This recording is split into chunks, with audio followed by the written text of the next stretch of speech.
So join me, if you will, in welcoming Dr. Mike Strauss.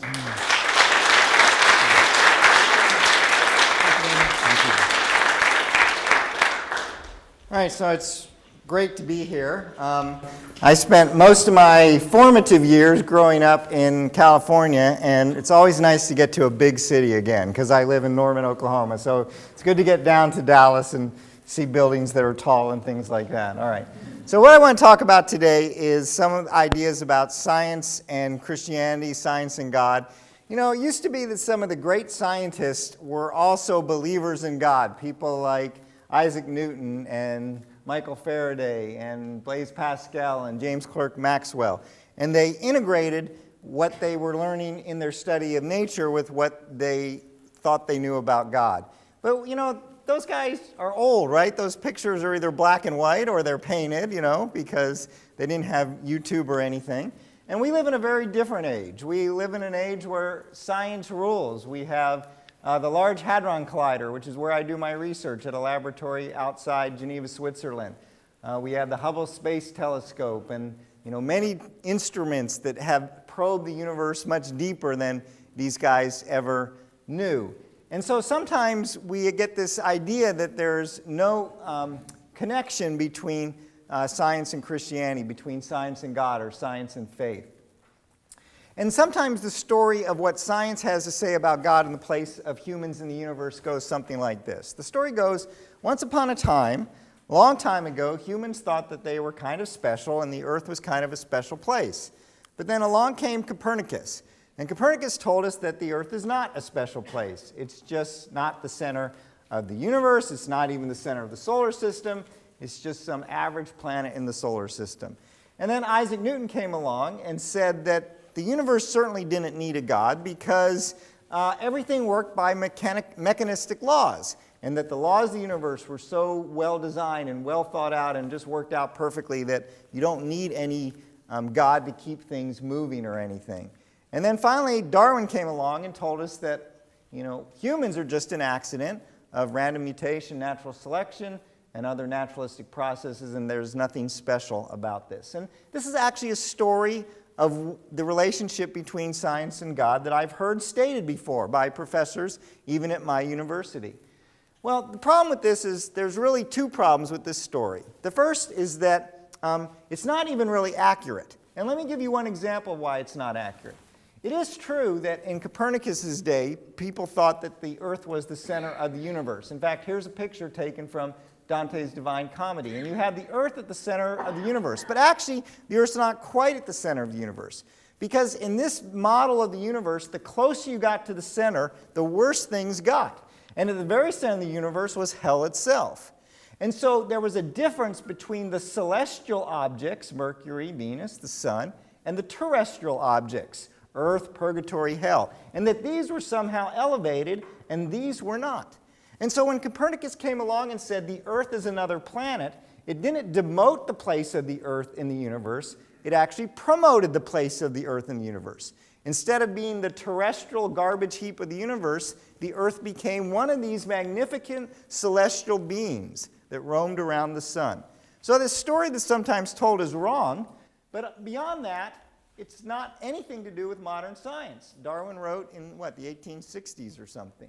Or 40s, I can't remember when Origin of the Species was written right now. So anyway, it's not modern science. So the question I want to ask is, what does modern science say about God and the place of humans in the universe? And I want to talk about three things today.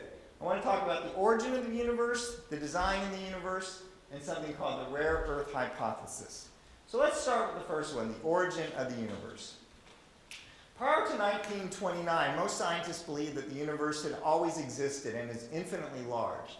But in 1929, Edwin Hubble made a discovery. He noticed that all the galaxies were moving farther apart from our galaxy. It's kind of like this model of raisin bread. You can think of one of the raisins being our galaxy. We would be there. And as the raisin bread expands, all the other raisins or other galaxies get farther apart. And what Hubble realized is if the universe was expanding, it implied that you could run the film backwards, and at one point, the universe was very small and very dense, and actually had some kind of origin. This expanding universe actually implies that there might have been an origin. And scientists at the time didn't like that idea. In fact, just 2 years after Hubble made his discovery, Arthur Eddington wrote this: philosophically, the notion of the beginning of the present order of nature is repugnant. I should like to find a genuine loophole. And the reason it's repugnant was because of the philosophical implications. If the universe is expanding, if it had an origin, then it might have had an originator. Now, unfortunately, or fortunately, observational evidence confirms this Big Bang origin, that the universe had an origin. And there are 3 pieces of evidence that have caused scientists to accept this model as the origin of the universe. The first is what I mentioned, the fact that the universe is expanding. The second is the temperature of the universe. We'll talk a little bit more about that in a second. And then third is the elements in the universe, which we'll also talk about. So since these pieces of evidence are crucial in understanding that the universe had an origin, let's just look at them in a little more detail. The first is the expansion of the universe. This is a picture taken from the Hubble Deep Field Telescope. So imagine you were to hold out the head of a pin at about arm's length, and you're going to look through a spot about the size of the head of a pin, deep into outer space. So this is what they did here. They took a point in outer space where they thought nothing existed. It's about the size of what a pinhead would be at arm's length. And they looked at that point deep in outer space where they thought nothing existed, and here's what they saw. Hardly nothing. But every one of these points, with 1 or 2 exceptions, is a galaxy deep in space. And the universe is full of these galaxies. And when you look at pictures like this, you can see that these galaxies formed shortly after the Big Bang, about 1 billion years after the universe began. And some of these are about 13 billion years old, and they're all moving away from us at extremely rapid speeds. The universe is expanding. So that was the first piece of evidence that led scientists to believe in the Big Bang. The next one is the temperature of the universe. In 1948, 2 physicists, Ralph Alpher and Robert Herman, predicted that if the universe started in a Big Bang, it should be, at one time, have been really hot, and we should see that heat. It's as if you turned your oven on for a little while, and you left the oven on, and then you turned the oven off, and you opened up the door. Well, because the oven was once really, really hot, that heat would expand throughout the room, and pretty soon the room would be slightly warmer. And so, because if the universe did start out in this Big Bang, we should see some of this residual heat or radiation. And then in 1964, 2 scientists, Arnold Panzias and Robert Wilson, actually discovered this leftover heat from the Big Bang, the temperature of the universe. It's 2.726 degrees Kelvin, about minus 450 degrees Fahrenheit. But it's not 0, and that's important. This is called the cosmic background microwave radiation. Now, since then, so what do you see when you look at this? Well, the background radiation is a blueprint of what the universe looked like about 380,000 years after it began. And there's a few possibilities. One thing, everything could be exactly the same temperature. It could be completely uniform. The problem with that is if everything's the same temperature, then there's no slight deviations that can produce galaxies. Another option is that it's almost the same, but not quite, and you have slight deviations that can produce galaxies. And we've been measuring this cosmic background radiation with more and more precision since about 1992. And the latest satellite to measurement is the Planck satellite, which just published the first results this year. And there's a picture of the temperature of the universe. If you look out at the universe, this is the whole sky unfolded. So part of the sky will be north and south and east and west. And if you unfold the whole sky, you see this. And these small parts that are slightly red are a little bit hotter spots by about 1 part in 10,000. And the parts that are blue are slightly cooler. And this is exactly what you would expect if this is residual heat from the Big Bang. These hotter spots become, or actually it's the cooler spots, become seeds for future galaxies and planets and stars and other things. So the temperature of the universe looks exactly like what you would expect if the Big Bang occurred. The final piece of evidence for the origin of the universe is the elements in the universe. About 3 minutes into the universe, atomic nuclei were created. Basically, hydrogen and helium were formed at the early universe, about 3 minutes into the universe. Everything else was created later, and we'll talk about that as we go on. But the amount of hydrogen and helium in the universe can be predicted to about 1 part in 10,000, and when we measure it, it's exactly what you would expect from the theoretical predictions. So what's observed is exactly in agreement with what is predicted. And it's these three things, the temperature of the universe, the expanding universe, and the elements in the universe that cause scientists to eventually accept this as the correct model for the origin of the universe. Now, in retrospect, that maybe shouldn't have been surprising, because Albert Einstein in the early 20th century developed something called the general theory of relativity. And the general theory of relativity is a model of how gravity works. And in his theory, he noticed that the equations of general relativity predicted that the universe should be expanding. And he didn't like that idea for the same philosophical reason, that if the universe was expanding, then it had to have a beginning. So he introduced something called a cosmological constant to prevent this expansion, which he later took out when he saw that the universe was indeed expanding. Later on in the 1970s, three other scientists, Penrose, Hawking, and Ellis, I think, I can't remember the third one, expanded Einstein's general theory of relativity to include not just a beginning of space and time, or not just a beginning of space so that the space expanded, but actually a beginning of time itself. And so the prediction of general relativity is that the Big Bang itself is the origin of everything we know, space, time, matter, and energy. All right? So the Big Bang is kind of a misnomer. A Big Bang brings up the idea that something exploded. But the Big Bang itself is not an explosion, it's an origin, it's a beginning. It's the origin of everything we know in this universe, space, time, matter, and energy.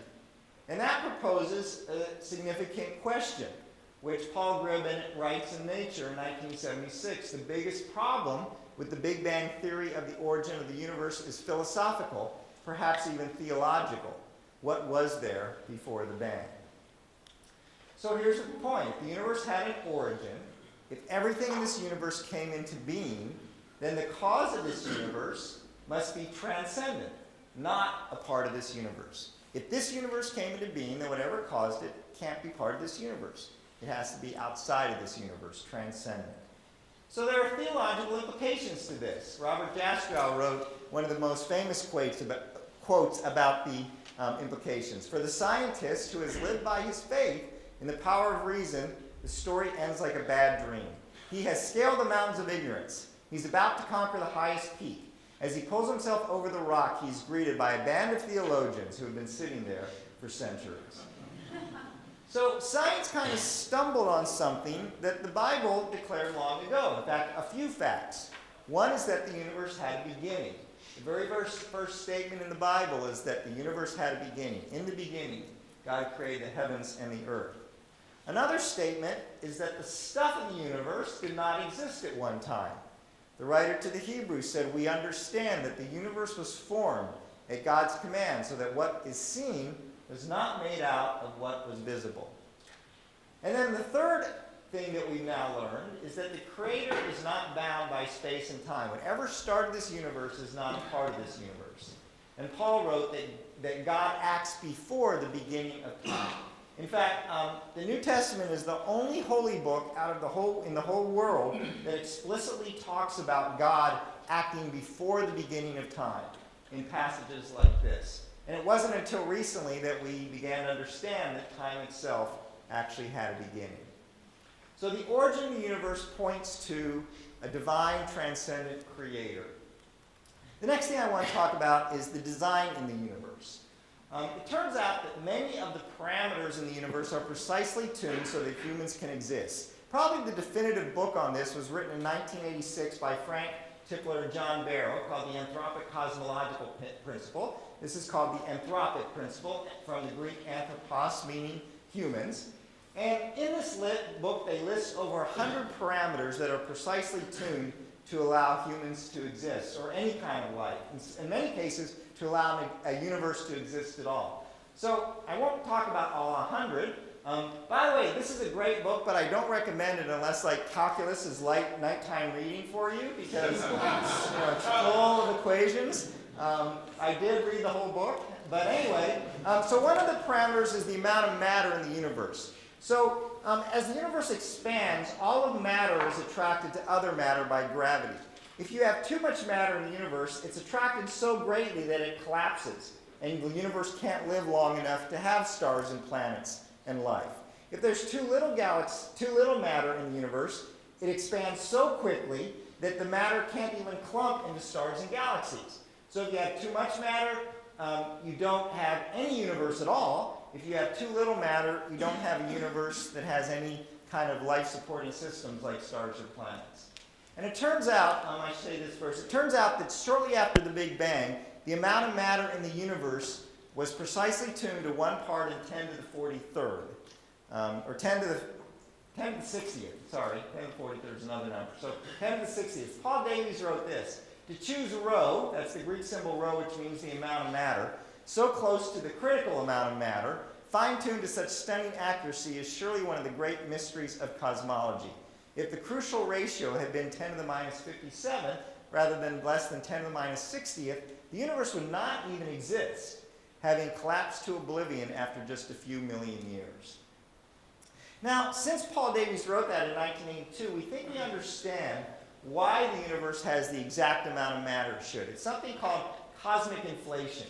And the idea with cosmic inflation is that it kind of forces the universe to have exactly the right amount of matter. It's a mechanism that works. It's as if, suppose I had a gallon of gasoline and I want to pour it into a really small hole.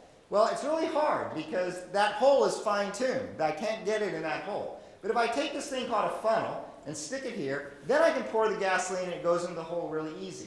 Now, the fact that I have a funnel, a mechanism that works, does that mean that I don't have any fine-tuning problems anymore? No, of course not. If you have a mechanism that works, it also points to design. And this is a beautiful mechanism that works. This inflation, if it's true, we're still studying it, but it seems to be true, also seems to force the matter to be exactly the right amount. A wonderful mechanism for accomplishing this goal. All right, so another thing that's fine-tuned, or is one of these parameters, is the strength of the strong nuclear force. This is what I actually study in my research. So let's give you a lesson. This there will be a test on, since I study it, right? We all know that the universe is made of atoms, and at the core of every atom is a nucleus, and every nucleus has neutrons and protons inside of it, and every neutron and proton is made of 3 quarks. And the quarks are held together in the nucleus by something called the strong nuclear force. And it's also the strong nuclear force that binds the neutrons and protons together in the nucleus. So ultimately, it's the strength of the strong nuclear force that produces the periodic table. If you were to make the strong nuclear force 2% stronger, you would start to add a lot more elements to the periodic table because the strong nuclear force is stronger, and you would have very little hydrogen in the universe because the strong nuclear force would bind things tighter. And so if you don't have hydrogen in the universe, you don't have water, you don't have a lot of molecular chemistry, and you have basically no life. Plus the extra added elements would be radioactive, destroying life. So if I was to take this, it's like I have 100 knobs in front of me. If I was to take the strong nuclear force knob and twist it 2% one way, then I can't have a universe that's hospitable to life. If I was to tweak the knob the other way, 5% weaker, then this is what the periodic table would look like. We only have hydrogen. Okay? Now that would make chemistry class really easy, but it would not be so suitable for life. So you tweak the strong nuclear force one way, you don't have life. You tweak it the other way, you don't have life. Another parameter that's finely tuned is the formation of carbon. So carbon is produced when stars die. Stars have lifetimes, like everything in the universe. They live for a while and then they die. In their fleeting moments, they produce all the heavy elements, everything heavier than like the helium that was formed in the Big Bang. And there's a very finely tuned series of steps with things called nuclear resonance states that have to be just right in order to produce carbon. So when I first started giving this talk many years ago, I used to try to explain these nuclear resonance states. And I was at Stanford once and tried to explain it. Nobody got it. So I finally decided I'm not even going to try to explain the nuclear resonance states. I'm just going to give you an analogy. It's kind of like a Rube Goldberg machine. You fly the kite, which lifts the door to the cage. The moths come out and eat the coat, which causes the, the boot to flip the switch, which turns the iron on, which causes the squirrel to run up the tree and land in the basket, which lifts the cage, which causes the bird to sharpen the pencil. right? And if anything goes wrong along the whole chain of events, the pencil doesn't get sharpened. Well, this is what happens in the nuclear resonance states as carbon is produced. So the carbon in your and my bodies came from dying stars through these precisely tuned nuclear resonance states. Owen Gingrich writes this about those states. Had the resonance level in the carbon been 4% higher, there would be essentially no carbon. Had that level in the oxygen been only 0.5% higher, virtually all the carbon would have been converted to oxygen. Without that carbon abundance, neither you nor I would be here tonight. So this is really exciting for me because just within the last few months, some physicists in my field of research did something called a lattice gauge calculation to try to understand this some more. And what they found by understanding the quarks inside the neutrons and protons is this. Dean Lee, who was one of the physicists that led this group, says, we find that more than a 2 or 3% change in the light quark mass in those quarks that make up the neutron and proton will lead to problems with the abundance of either carbon or oxygen in the universe. So now we know that if you take the mass of those quarks deep inside the neutrons and protons and just change them by 2 or 3%, then there would be no carbon in the universe. We would not be here. You would not have to sit through this lecture this afternoon. Right? So this is just a few of the many parameters in the universe that are finely tuned for life to exist, or for, in many cases, there to be a universe at all. The amount of matter, the strong nuclear force, the formation of carbon. And the question is, well, what do scientists who think about this say about this fine-tuning? And there are literally, hundreds or thousands of quotes about this. I will pick some that I like. Fred Hoyle, who developed the term Big Bang, actually said, such properties seem to run through the fabric of the natural world like a happy thread of coincidences. But there's so many odd coincidences essential to life that some explanation seems required to account for them. By the way, these people I'm quoting are not theistic scientists. They're agnostic or atheists. They don't believe in God. But they do see these parameters, these kinds of things that I'm talking about today. Gribben and Rees wrote this about the fine-tuning. If we modify the value of one of the fundamental constants, something invariably goes wrong, leading to a universe that is inhospitable to life as we know it. When we adjust a second constant in an attempt to fix the problems, the result generally is to create 3 new problems for every one that we solve. The conditions in our universe really do seem to be uniquely suitable for life forms like ourselves, and perhaps even for any form of organic complexity. And then finally, Paul Davies wrote this: there is for me powerful evidence that there's something going on behind it all. It seems as though somebody has fine-tuned nature's numbers to make the universe. The impression of design is overwhelming.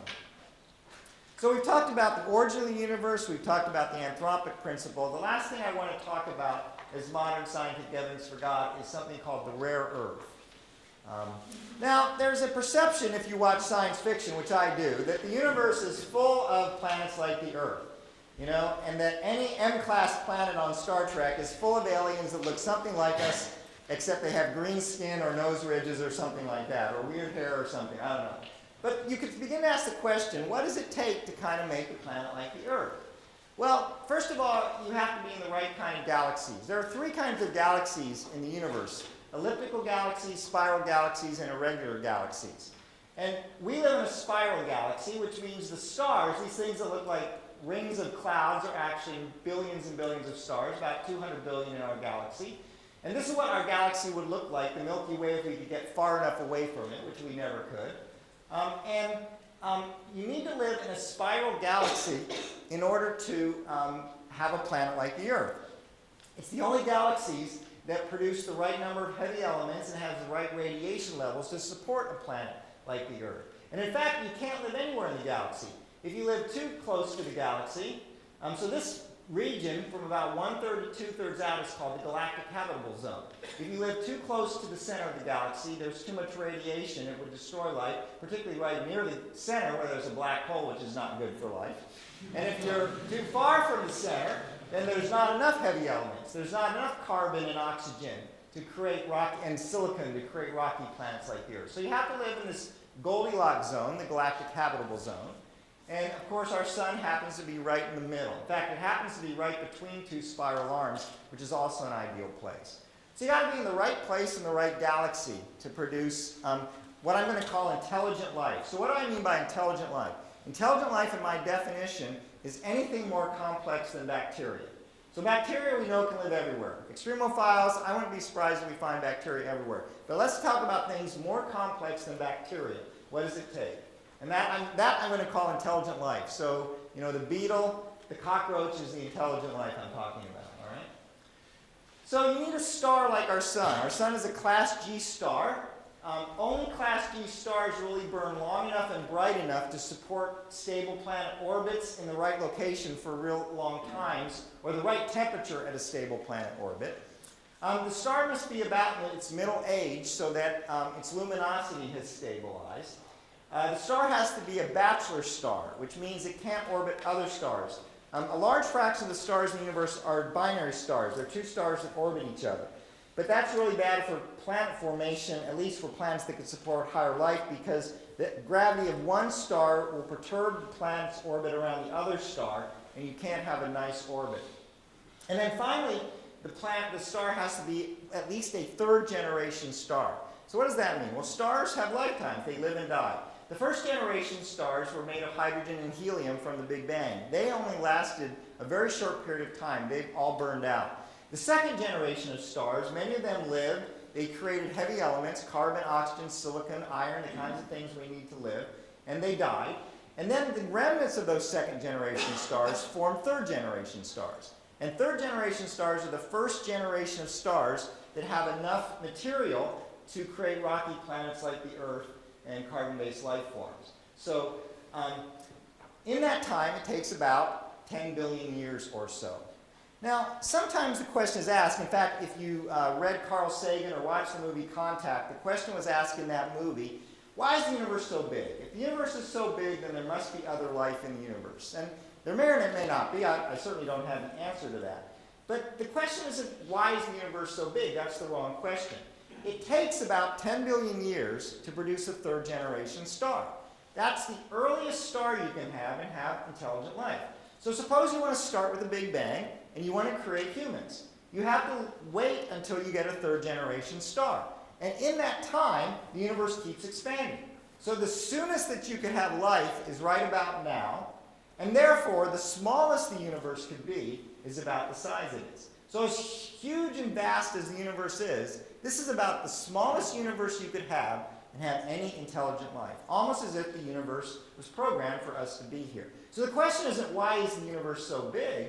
The real question is, why is the universe so small?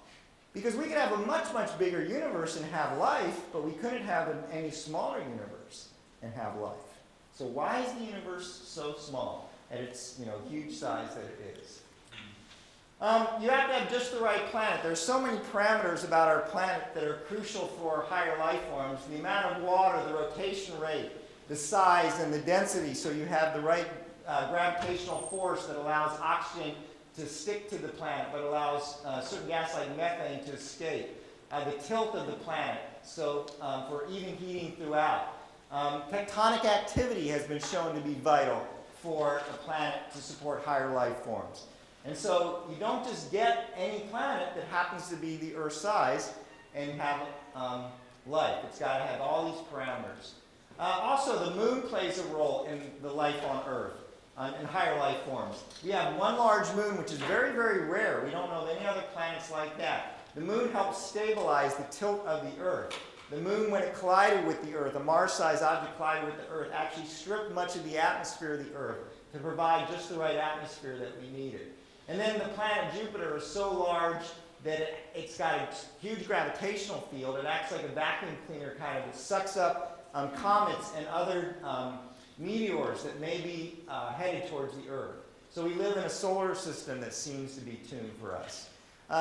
Two authors from the University of Washington, Peter Ward and Donald Brownlee, wrote a book about this hypothesis that the Earth really does seem to be rare.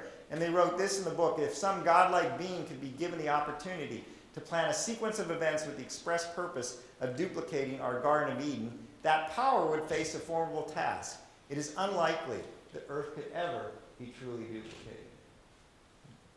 So what do people write about this fine-tuning of the Earth and the universe? Just a few more ideas. Fred Hoyle wrote, a common sense interpretation of the facts suggests that a super intellect has monkeyed with the physics as well as with the chemistry and biology, and that there are no blind forces we're speaking about in nature. The numbers, one calculates from the facts, seem to me so overwhelming as to put this conclusion almost beyond question.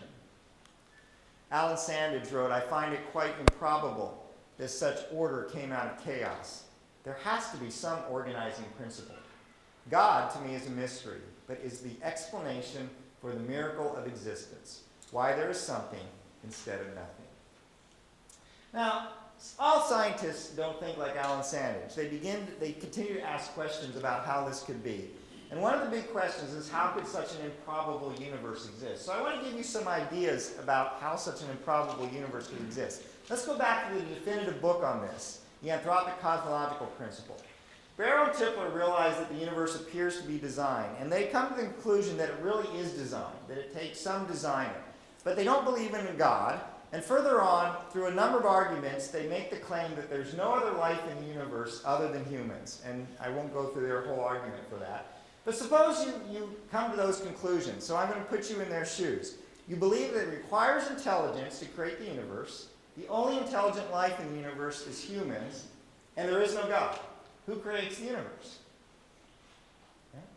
It's kind of a dilemma. Well, here's their solution.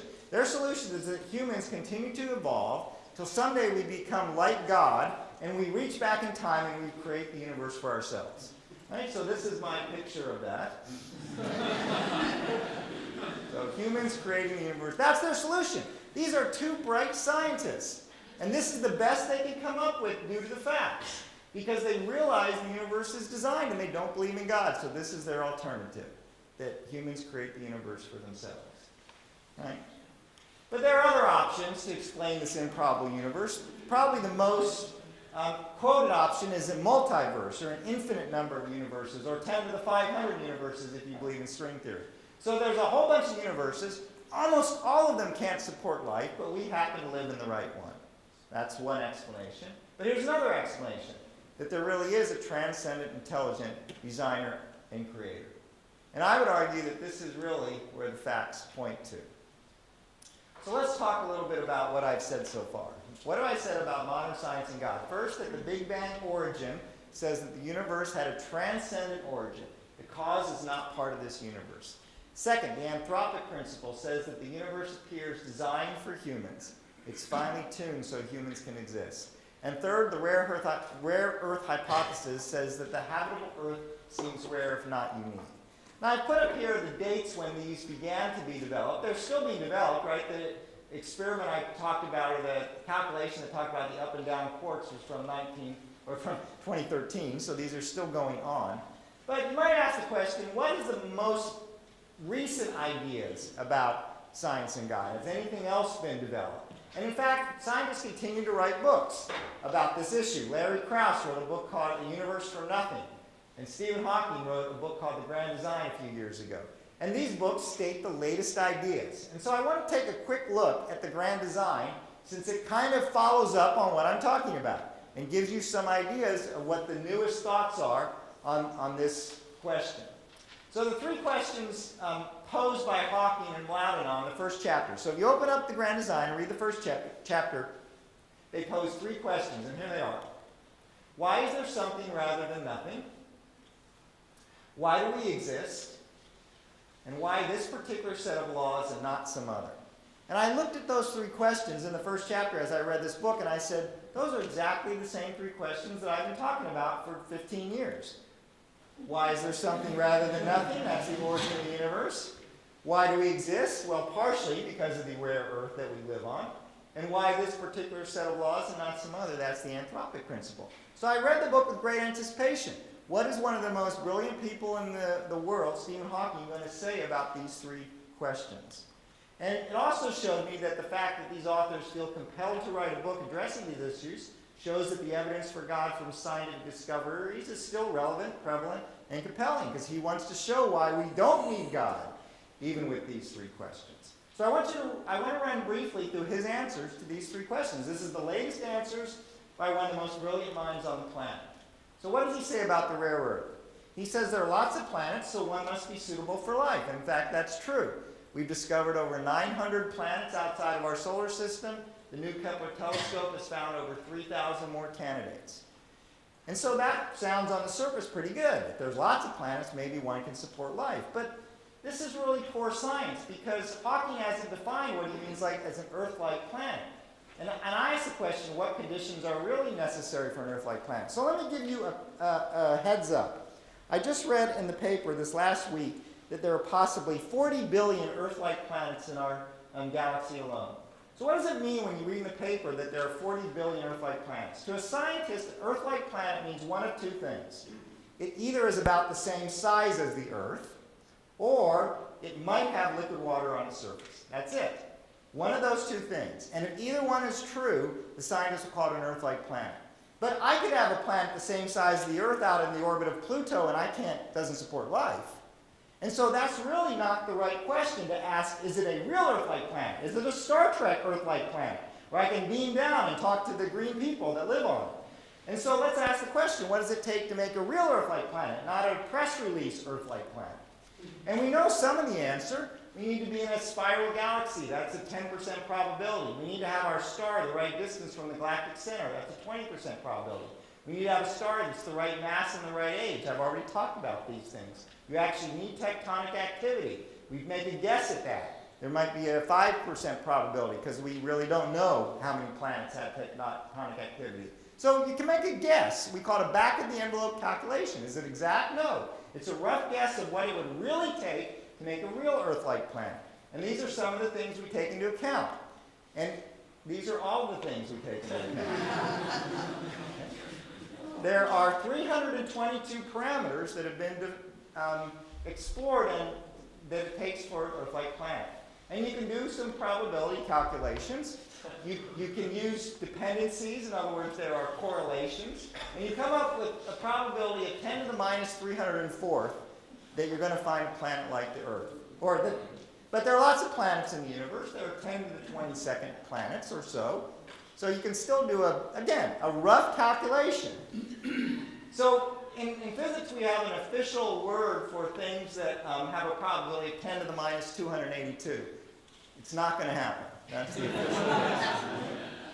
So, it's great. It's great for Hawking to say there's lots of planets, so there must be one like the Earth, but he hasn't really thought carefully about it, because that's not the end of the story. The probability of finding a true Earth-like planet is extremely, extremely small. In fact, Caltech astronomer Mike Brown in the Wall Street Journal, October 2012, said that as we've looked at the planets that we've discovered, we've seen even more how difficult it will be to find a true Earth-like planet. So what about the anthropic principle? What's the latest that Stephen Hawking says? Well, as we said, a proposed theory called M-theory allows for the creation of a near infinite number of universes. So Hawking believes there are a lot of universes. Well, why is this proposal bad science? For one thing, there's no evidence that M-theory is true, and there may never be. So I can propose anything I want, but that's not what science is about. Science is about making testable hypotheses. And M-theory right now is not testable. So you can believe it if you want, but it's blind faith. It has no evidence for it. The other thing is that the universes of M-theory don't have to actually be realized. Quantum mechanics makes lots of predictions about other universes that may or may not actually ever exist. So even if M-theory has the possibility of 10 to the 500 universes, doesn't mean they have to be actualized. We wouldn't even know that until we discovered one. And we may never discover one. So Hawking has put all his eggs in one basket, and that basket is a basket with no evidence for it. And in fact, other people believe that. John Horgan wrote this in Scientific American when Hawking's book came out. M-theory, theorists now realize, comes in an almost infinite number of versions, which predict an almost infinite number of possible universes. Here's the key. Of course, a theory that predicts everything really doesn't predict anything. Okay? And that's where we are with M-theory. It predicts everything, so it really predicts nothing. Even if it is true. And I'd love for it to be true. That would give me a lot of new areas to do research in, so we'll see. All right. So to me, it's kind of unfortunate that scientists of Hawking's caliber would call M-theory science and invoke some of its possible predictions as evidence for or against anything. Because real science is based on experimental results, not on speculation and conjecture and wild guessing and hope and things like that. All right, so that's the anthropic principle. What's the latest ideas about the origin of the universe? Well, the grand design proposal is that there's something called the no boundary condition. It was first proposed in Hawking's book, A Brief History of Time. And it basically says the universe doesn't have a real beginning. And it's kind of complicated to try to describe that. But I think, again, it's poor science. Why? Because the no boundary condition requires the laws of physics to operate before the beginning, or you can't have a beginning, even though he says there's no beginning. But I would say it does require a beginning, and I could draw you illustrations of why that's true. So I don't think it gets around the problem. Like M theory, there's no evidence for the no boundary proposal at all. So believing in it is not scientific, it's blind faith. But the more important thing is what I've been saying all along. Why did scientists come to the conclusion that the Big Bang occurred? Because that's where all the evidence pointed. No scientist wanted to believe that the universe had a beginning, because that opens up possibilities, philosophical and religious, that they didn't want to go to. They took the Big Bang as the origin of our universe because that's where the evidence pointed. The real evidence, both theoretical and observation, says that this universe had a real beginning. But as I read this book, The Grand Design, Hawking's treatise about these three questions, what really bothered me was the way it was written as a whole. In a logic class, a science class, a philosophy class, or a religion class, this book would get a failing grade. So let me just give you one example. For example, Hawking poses the question, are there any exceptions to the laws of nature? Are there miracles? And here's his answer. The modern scientist's answer is a scientific law is not a scientific law if it holds only when some supernatural being decides not to intervene. That's his answer. Has anybody ever taken logic class? Do you know the logical fallacy called begging the question? That is, stating the answer without anything to back it up? That's what he does. In a logic class, if this was the answer to this question, you would get an F. Oh, right? Because it's a logical fallacy. It's in freshman logic. This is not a legitimate answer, a logical answer to the question, are there any exceptions to the laws of physics? To say no, there's not, because then it's not a law. So I'm not the only one that was extremely disappointed in this book when I read it, hoping to have some insight into these questions. Dwight Garner wrote, "The real news about the grand design is how disappointingly tinny and inelegant it is." So the best answers to these three evidences for God are disappointingly tinny and inelegant. So how strong is the scientific evidence for God? Well, those who best understand the evidence but choose not to believe in God postulate ideas like humans evolved to be godlike beings who reach back in time and create the universe for themselves, or the laws of physics precede this universe and include M theory, which can predict anything and cause the creation of 10 to the 500 or more universes despite the lack of any confirming experimental evidence. Right? And none of these ideas, of course, are scientific. They're inelegant, naturalistic leaps of blind faith in order to avoid the conclusion that there is a God. So what? So where am I going with this? So what if the universe is designed? So what if it had an origin? Well, Paul Davies wrote this about these ideas. If physics is the product of design, the universe must have a purpose. And the evidence of modern physics suggests strongly to me that the purpose includes us. The agnostic scientist who looks at the facts of nature says that if there's really design, then the purpose must include us. And in fact, this is exactly what the Bible says. Hoyle's super intellect, that monkey with the physics, or Davies' purpose that includes us, is exactly how God, or how the Bible describes God. It was a question that King David posed 2,000 or 3,000 years ago or so. When I consider the heavens, the work of your fingers, when I look at the moon and the stars which you have set in place, what is man that you are mindful of him, and the Son of Man that you care for him? The prophet Zephaniah wondered about this. He said, God takes great delight in you. He will quiet you with his love. He will rejoice over you. What is man that you are mindful of him? The purpose must include us. And looking at these things has caused some scientists to move from not believing in God to actually believing in God. And one of those was Alan Sandage. And he wrote this when asked, "It was my science that drove me to the conclusion that the world is much more complicated than science. It is only through the supernatural that I can understand the mystery of existence."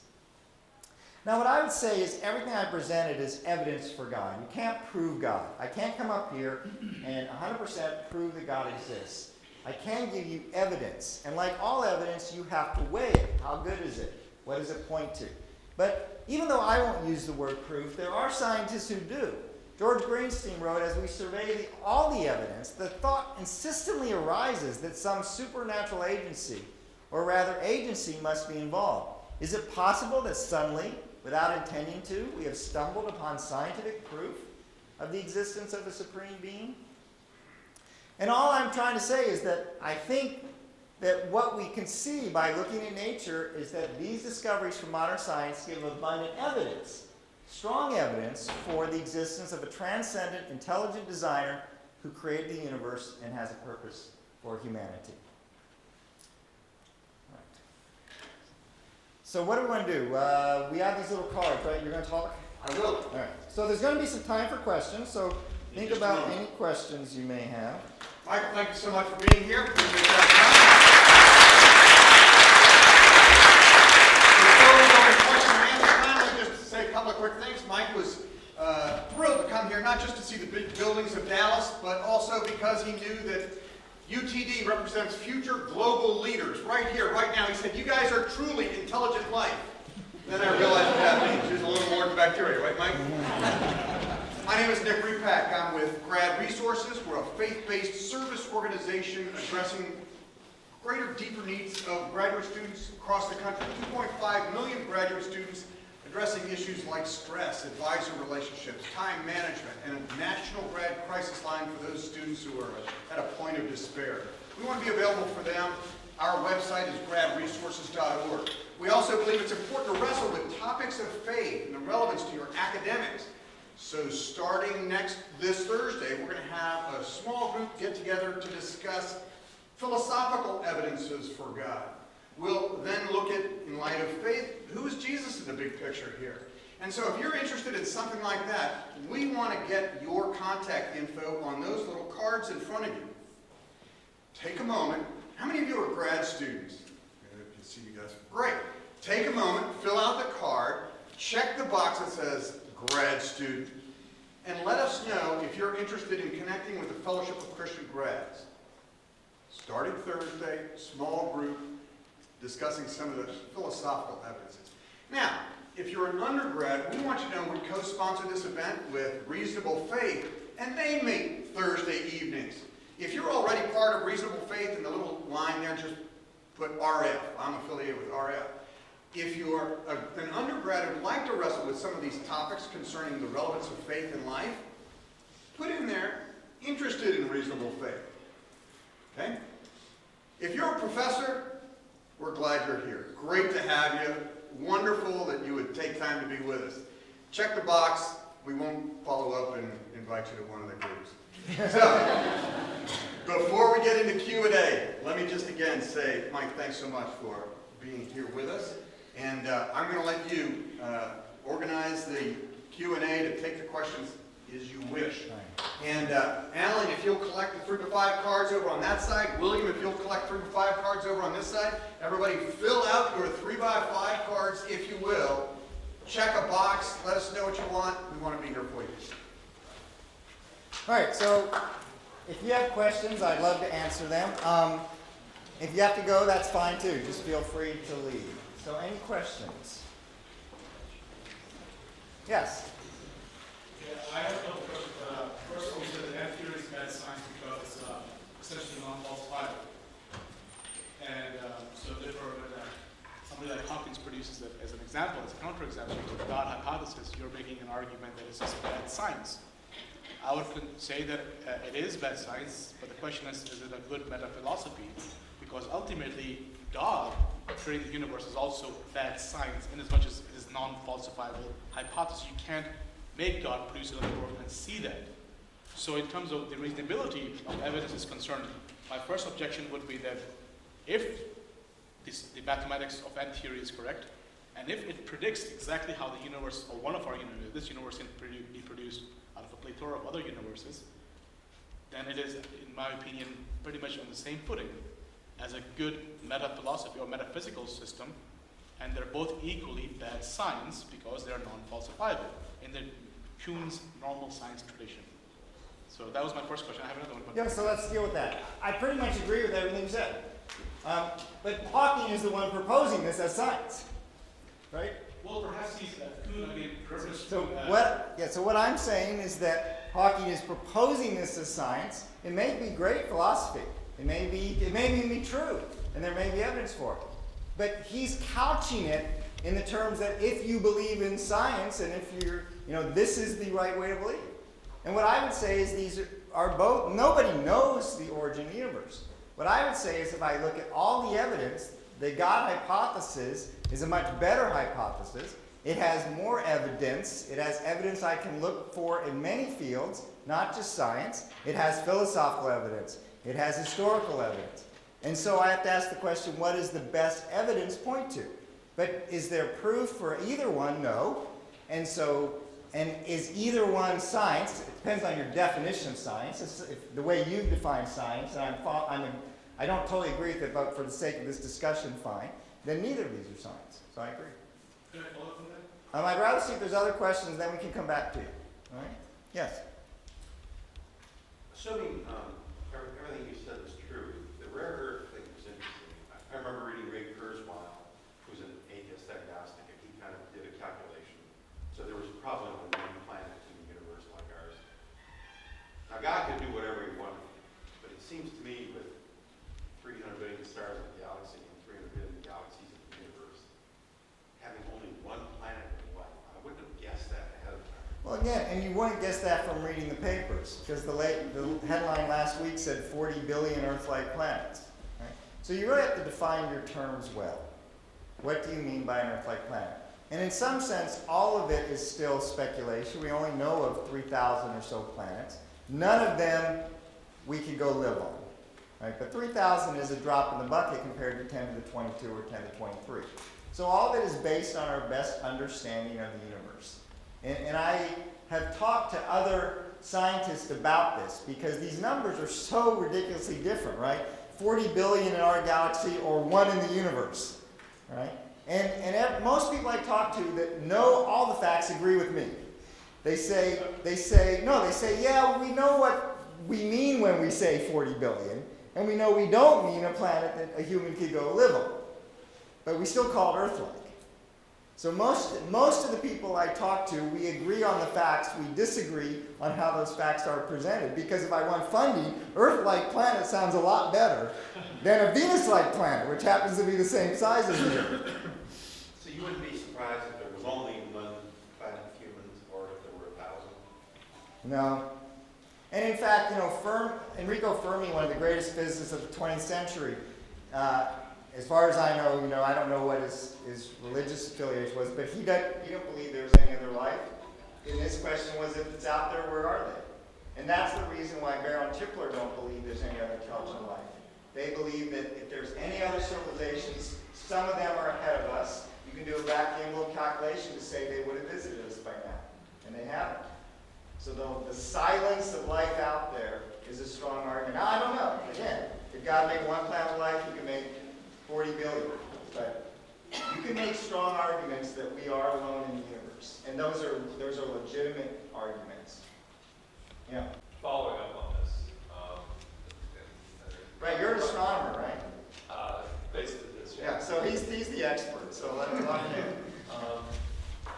Following up on this, and unfortunately I can spend the next couple hours talking Right. about that, so I'll try to, one of the first things I thought about when you were sort of showing up all the statistics about the probabilities, Fred Hoyle came up with how many planets are there going to be in the galaxy, and he used a similar thing, but they're still guesses. Yeah. They're still guesses Yeah. as to what these numbers are. Absolutely. So I have that kind of. I do too. And the other thing is, that was, I have two other comments on it, and I'll stop. Because I can stop you. We can talk after. So, the other thing is, that, and actually there was the chief scientist for the SETI Institute came out here and gave a talk about that. And I found it fascinating, and something I hadn't really considered, is the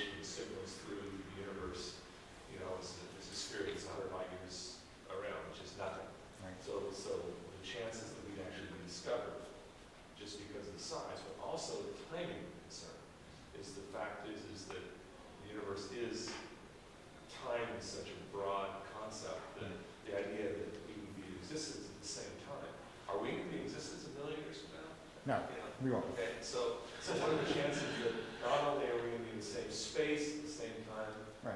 but at the same time? So again, these are all good discussions, right? And as you would agree, they're all speculations. We don't know. So the purpose of the calculation is not to say there's an absolute number. These are all reasonable guesses. We could go through every number, and you would not disagree by more than a factor of 10 or something on any number. They're all reasonable guesses. I looked through them. And so, yeah, this is a game. The game, and who knows if there's lots or little. The game is, the point of the numbers was to say, let's be more deep thinking than Hawking. Hawking, he throws up and says, there must be a lot of planets, so we're not ready. I say, let's take it, if we can take it a step further, if we can think a little deeper, let's do it. And when I do, or when I read other people who do, those numbers came from an astrophysicist, by the way. Yeah. So when I do, I come up with things like that. Yeah. What's your opinion of the History Channel show Ancient Aliens? I will agree with Fermi that I don't think we can visit it yet. Pure entertainment at this point. Discovery Channel has lots of entertaining shows. Yes. Dr. Strauss, how do you fit in the timing of the Big Bang with generally accepted Old Testament timing of creation of the earth? Right. So I always say that this question is kind of for those who believe the Bible, not for those who are investigating. But maybe it is for everybody. So the real, I could talk about this subject for 20 hours off the top of my head. So I won't, because I've investigated it carefully. The question, if I can rephrase it, is if you're a Christian and you believe the Bible says the earth is created in 6 days, and now you're just telling me the universe is 14 billion years old. How do you reconcile those two? And again, we could talk a long time. The short answer is the Hebrew word that translated day is yom, Y-O-M. Just like the English word day, it has lots of meanings. If I say, in George Washington's day, we fought the Revolutionary War, what does day mean in that context? You know, some period of time. I can make a strong case that the best interpretation of the Hebrew word yom in Genesis 1 is a period of time. And so I think there are 6 periods of time which are not specified, and they easily fit into the 14 billion years old. One of the best, I don't speak ancient Hebrew. I know very few people that do, but I can read people who do. And one of the best ancient Hebrew scholars of the 20th century was a guy named Gleason Archer. If you know Bible translations, he translated the New American Standard Bible, which is one of the most literal Bible translations. And he wrote a book in which he talks about the Hebrew word yom in Genesis 1. And he says it's his opinion that the writer could not have meant those days of creation to be 24 hours. That when he looks at the context in Hebrew, the writer could not have meant those days to be 24 hours. And so if the days aren't 24 hours, we don't know how long they are. And we don't know how long they are, then just like the day of the dinosaur, you know, whatever that means, they can be long periods of time. So that's the short answer to a very much more complex question. Yeah. Other questions? Yes, sir. So I hope this isn't the scope of the discussion. You set up this proof, more so as one of us, of the existence of God. But then the next thought is, have we actually found God? Well, again, you know, that's going to... Are you asking me? Yeah. Right. What I've set up here is evidence for a transcendent creator who cares about humanity. If I'm going to ask, who is that transcendent creator who cares about humanity, I'm going to have to look beyond the scope of this talk. Right? And so you can decide where to begin that quest. One place might be to look at the world religions. And when I look at world religions, 2 things stand out to me. The first is that all religions have some things in common. Do good to your neighbor, for instance. The second thing I notice is that all religions contradict each other. Buddhism doesn't even have the concept of God. Judaism says there's one God. Well, both of those can't be true. If Buddhism is true, then Judaism is not. Sorry, that's the way it works. Because you can't have no God and one God. If Judaism is true, then Buddhism is not. Christianity says that you die once and then you're judged. Hinduism says you're reincarnated. They both can't be true. If Christianity is true, then Hinduism is not, and vice versa. So even though we live in a pluralistic society, which I value, and we need to treat people with respect, it doesn't mean that everybody's right. In fact, either, if you look at the logic, again, freshman logic class, either all the world religions are false or one of them is true. So that's an important point. Now I need to go see what is the evidence from each world religion as to why I think they might be true. And when it comes to, is there a God, I think he has revealed himself, and I think he's revealed himself through the person of Jesus. And so Christianity, which I'm a Christian, is about Christ, the person of Jesus. And if I want to know what that God is like, the first step is to go see how he has revealed himself, and if Jesus is who he claims to be, that would be a great place to go look. Did he really rise from the dead? Is he who he claimed to be? So to know who this God is, this creator is, you have to look beyond what I've said, and I think the answers to that are best found in Christianity, in the person of Jesus.